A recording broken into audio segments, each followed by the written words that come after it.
When Tyler was about 7 months old, the pediatrician referred us to a neurologist, and she performed a whole bunch of exams, and at the end of her examination she said, "Your son is never going to live an independent life. He will never be able to count money, and he'll probably never be able to speak." And I didn't really know what to say, so I kind of packed him up in his little baby carrier, and as I was leaving, she said to me, "I know what you're going to do. You're going to go home and cry." He is nothing but unconditional love.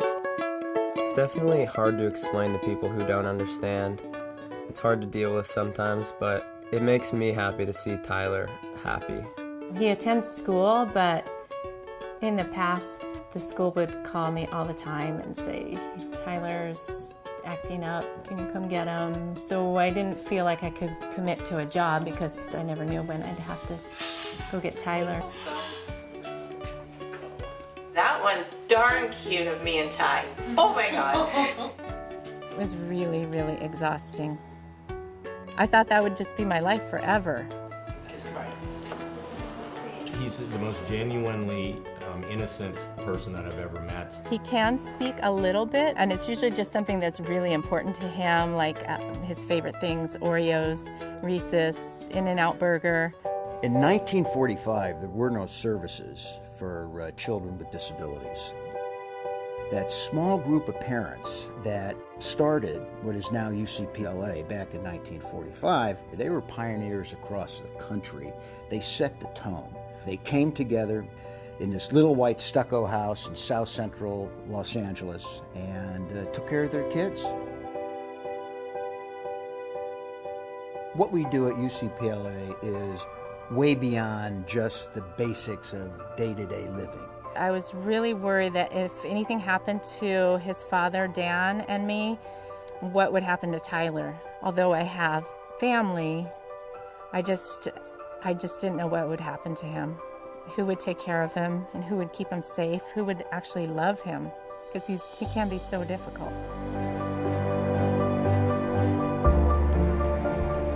There's just a magic about this place, a core value of a family. And it wasn't until we found UCPLA that I realized that they got the bases covered. There's no cure.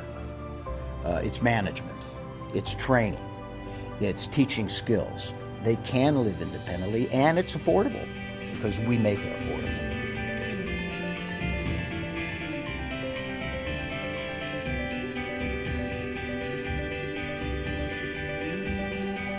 UCP takes care of the entire family because it's so important for them to know that when they go to sleep at night, that UCP will be here tomorrow for them.